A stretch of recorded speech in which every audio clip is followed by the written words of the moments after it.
네, 총선이 어느덧 22일 앞으로 다가왔습니다. 오늘의 빅매치는 유상무 상무 대 칼틀막. 유상무 상무. 상무가 두 번인 거죠. 유상무 상무 대 칼틀막. 칼틀막. 황상무 수석 논란을 빗대 민주당에서는 칼틀막이라는 비판이 나왔고, 류사명 후보자의 논란을 빗대 유상무 상무 상무. 원래 유상무상 무상인데 이 얘기가 나왔습니다. 최상병 문제에 대해서 절대로 잊지 않겠다더니 정작 최상병 이름조차 모르고 있었던 것 아니냐라는 비난의 여론이 동작에 뛰고 있는 류삼영 후보자에게 제기됐습니다. 몇 번이나 최상병의 이름을 이렇게 썼습니다. 오늘 선거 캠프 개소식 고 최상병 일병 사건을 절대로 잊지 않겠다. 절대로 잊지 않겠다더니 이름도 틀리고 직급도 틀린 겁니다. 상병을 일병이라고 했고 이름을 최상병이라고 한 겁니다. 최상병 일병 최상병 이렇게 해야 됩니까? 1차 수정을 했습니다. 고 최상병 상병 사건. 틀렸다라고 하니까 직급만 일병을 상병으로 고친 것 같습니다. 그리고 2차 수정을 했습니다. 고 최수근 상병 사건. 이름만 2번 틀렸습니다. 그러자 정치권에서는 최상병 상병 이 글에 비난 여론이 일고 있습니다. 국민의힘에서는 한동훈 장관 인사청문회 당시 이모 교수를 이모라 주장했던 제2의 김남국이다. 주이삭 개혁신당에선 최상병 상병은 뭐냐, 유상무 상무상 같은 거냐 라며 비난의 목소리를 냈습니다. 비판의 목소리 직접 들어보시죠. 최수근 상병의 본명조차 제대로 알지 못하면서 해당 사건을 정치 입문 사유로 제시한 행태에 기가 찰 뿐입니다. 이런 분이 자칫 국회의원이라도 된다면 지난 한동훈 법무부 장관 인사청문회 당시 이모 교수를 이모라고 주장했던 제2의 김남국 의원과 다를 바 없을 것 같습니다. 이 논문을 일저자로 썼습니다. 이모하고 같이. 공저자가 아니라 일저자로. 이모하고요. 이모 누구의 이모 말씀이신가요? 유삼영 후보의 기본 자질은 현충원을 묘지로 표현하며 모독한 막말에 이미 여실히 드러났습니다. 또한 이름도 잘 알지 못하는 사건을 두고 총선을 위한 정치적 셈법에 이용하려 한 류 후보의 수준도 뻔히 보입니다. 유상무 상무. 개그 콘서트에서 유상무 씨의 직급이 상무였습니다. 그래서 유상무 상무 이렇게 개그를 했었는데 코미디 같다라는 뜻의 비판 여론이 나오고 있습니다. 김광삼 변호사님, 잊지 않겠다면 이름은 아셔야 되는데 최수근 상병 사건을 몇 번이나 고친 겁니까? 최상병 일병 이것도 웃긴데 최상병 상병 이건 더 웃기고 세 번째 이제 최수근 상병 사건이라고 바로 잡았는데 이름을 몰랐다라고 보십니까? 근데 보여집니까? 일단요, 그 전에 이번 경선 과정, 공천 과정을 보면 코미디라는 얘기를 많이 했는데 예. 실제로 이제 개그 콘서트에 나왔던 유상무 상무가 등장을 했네요. 유삼영 후보가 지금 동작에서 상당히 이제 고전하고 있어요. 나경원 후보 같이 이번에 총선에서 결외하는데, 그런데 저분이 부산, 울산 쪽에서 총경하던 사람입니다. 서장을 했어요. 근데 갑자기 윤 정부의 어떤 경찰국 신설과 관련해서 거의 대립각을 세웠거든요. 그러다가 갑자기 아무도 연고도 없는 이제 동작구에다가 공천을 딱 한 거예요. 그 지금 동작구 간지 얼마 안 됐어요. 본인 입장에서 보면 뭔가를 좀 보여줘야 하는데 그 보여주겠다는 식으로 한 것이 바로 최상병 사건인데, 지금 본인이 지금 최상병 사건 자체를, 그건 우리 어떤 젊은이가 정말 군대의 어떤 잘못된 지휘에 의해서 결국 목숨을 잃은 안타까운 사건이잖아요.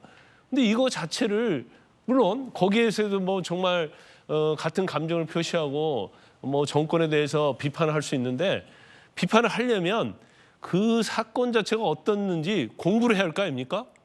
공부를 하고 이름도 정확히 알고 계급도 정확히 알아야 하는데, 그냥 최상병 사건이라고 하니까 아마 이런가 봐 하면서 그냥 뭐 최상병 일병. 예. 최수구인데 이름을 상병으로 바꿨어요. 계급이 상병인데 일병으로 바꿨단 말이에요. 그다음에 이게 또 문제가 되니까 또 최상병 상병 이렇게 바꿨단 말이에요.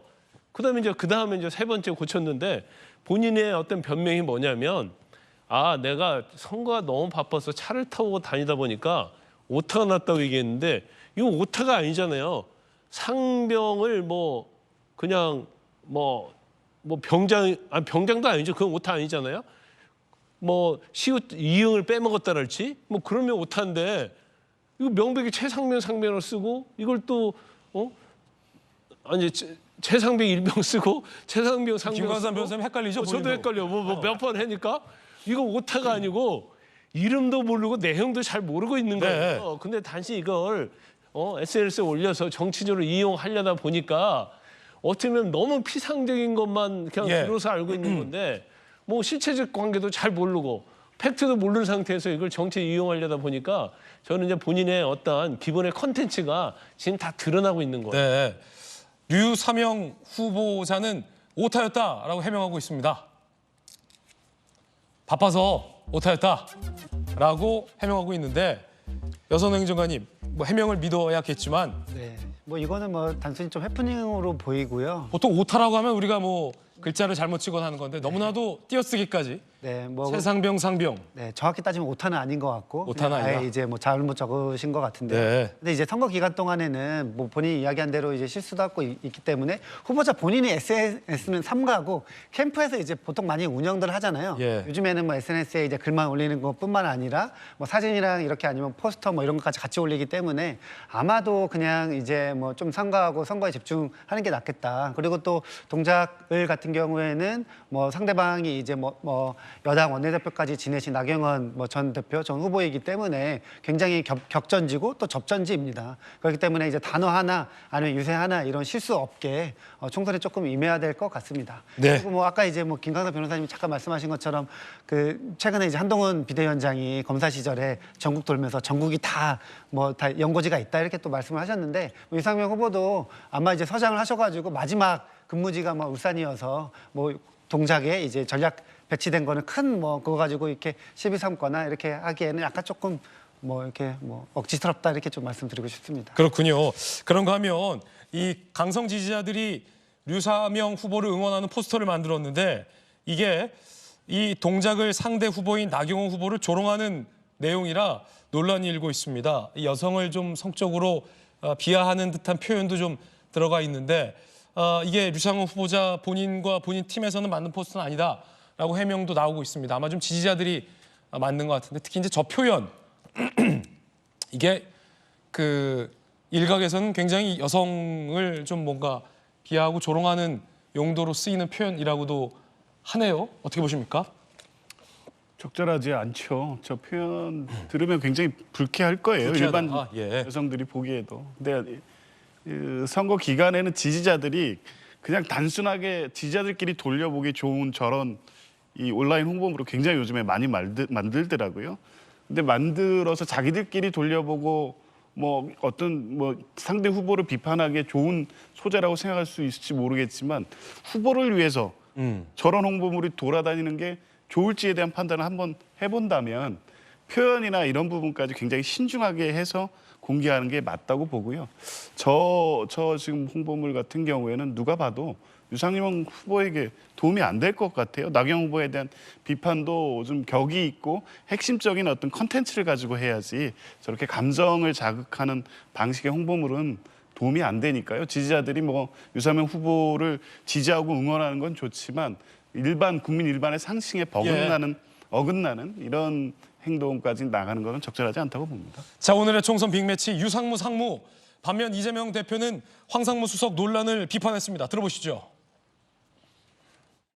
윤석열 정권의 행태가 갈수록 점입 가경입니다. 해병대원 순직 사건 피의자를 해외로 도주시키더니 이제는 대통령실 핵심 참모가 언론에 직접 대고 핵칼 테러 운운하면서 협박을 합니다. 입틀막으로도 모자라서 칼틀막 하는 것입니까? 윤석열 정부는 국민을 억압하고 언론을 탄압 협박하는 그야말로 폭력 정권입니다. 아무리 겁박하고 짓눌러도 국민의 심판은 피할 수 없습니다. 대통령은 당장 황상무 수석을 경질하고 국민에게 사과하십시오. 자, 그러자 대통령실에서는 발끈했습니다. 과거 정부처럼 언론 사찰 우리는 안 했다는 겁니다. 과거 정권들과 같이 언론인을 사찰하거나 세무 사찰을 벌인 적도 없고 그럴 의사나 시스템도 없다. 언론의 자유와 책임을 철저하게 존중한다라고 반박했는데 어떻게 보십니까? 왜냐하면 청와대에 계셨잖아요, 박성규 차관께서는. 저 청와대에서 내놓은 저 입장 굉장히 좀 불쾌해요. 저 과거 정부에 있었거든요. 청와대 대변인 했었고, 그러면 저 청와대에 있을 때 언론 사찰하고 세무 압박했다는 얘기인가요? 민주당 얘기만 그 전으로 돌아가서 제 기억엔 세무 사찰 압박이 들어가고 실제로 갔던 게 김대중 대통령 정부 때인데, 그러면 그때 전을 얘기하고 그 이후는 빼고 얘기한 건가 모르겠는데, 저게 제가 아까 얘기한 청와대 정무 감각입니다. 청와대에서 일하는 청와대 참모들은 제가 지금 보니까 윤석열 대통령을 정말 잘 보조하지 못하는 것 같아요. 어디에 정신 팔고 있는 건지 모르겠어요. 이 자리에서 수도 없이 이재명 대표 비판했습니다. 이재명 대표가 가지고 있는 말과 인식과 행동의 문제 제기했습니다. 그러나 지금 오늘 제기한 저 문제에 관해서 저는 이재명 대표가 바른 말 했다고 생각을 해요. 바른 말 한 거죠. 국민의 눈높이가 좀 딱 가 있고 그 부분을 정확하게 지적한 거예요. 무슨 얘기냐면은 이재명 대표는 국민들이 여론이 어떻게 흘러가는지 좀 읽고 있다고 하는 것인데 반대로 청와대에서는 읽지 못하고 있는 거죠. 아까 한동훈 대표 도스태핑 중단했잖아요.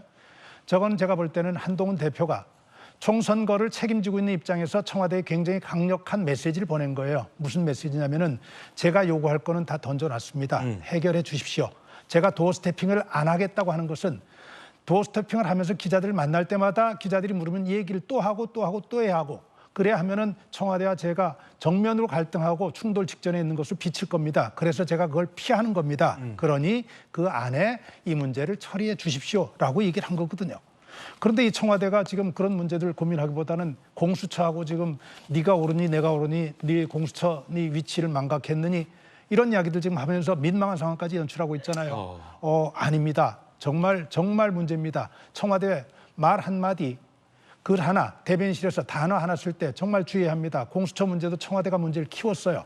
어떤 문제를 키웠냐면 제가 청와대에 내놓은 입장문을 봤어요. 봤더니 이렇게 돼 있어요. 법무부에서만 출국금지 해제 결정을 받은 것이 아니라 공수처에서도 출국 허락을 받고 호주로 부임한 것이다. 사실관계도 잘 모르잖아요. 공수처는 허락하는 기관 아닙니다.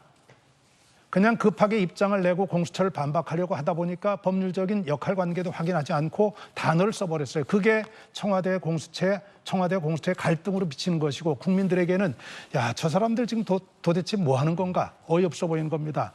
청와대 참모들 좀 정신 좀 차려주십시오. 오늘 총선 빅매치는 유상무 상무와 칼춤막이었습니다. 최신 여론조사 결과 제 손에 준비되어 있습니다. 특히 오늘은 이 벨트별로 여론조사가 실시됐습니다. 한강벨트, 반도체벨트, 낙동강벨트에서는 양당의 여론은 어떨지 제가 대형 미디어월에 나가서 직접 짚어드리겠습니다. 앵커와 함께 이동하시죠. 대형 미디어월 앞에서 자, 여론조사 결과 짚어드리겠습니다. 먼저 이 공천의 핵심은 공천이죠, 공천.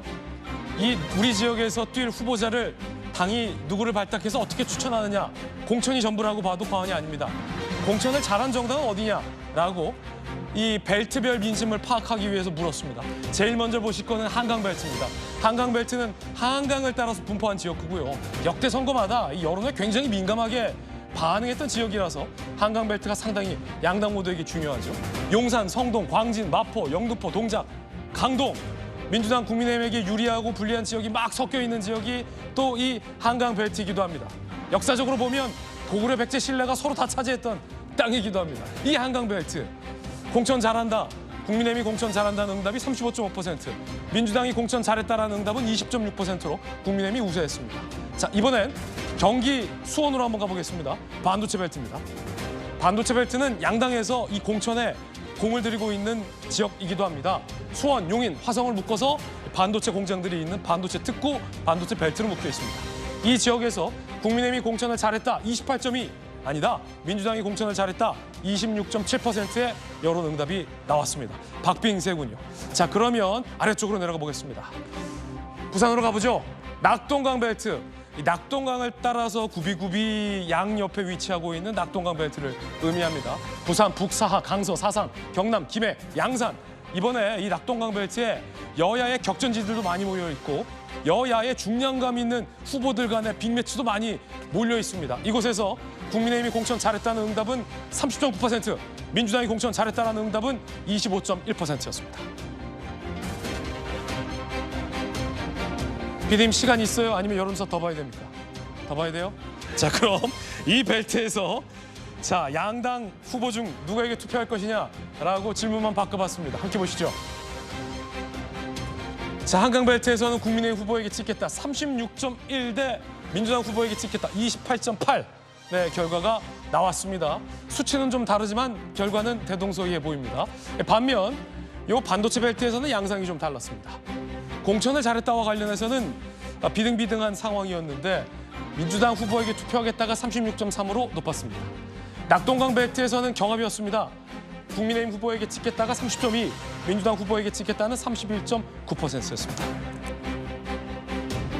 자, 그렇다면 다른 여론조사 결과도 준비되어 있습니다. 이번 유세 현장에서 꼭 만나고 싶은 정치인은 누굽니까? 라고 물었더니 1위 한동훈 비대위원장 29.2%, 2위 이재명 대표 16.6%, 조국 3위 혁신당 대표가 10.5%였습니다. 10% 이상만 시간 관계상 불러드리겠습니다.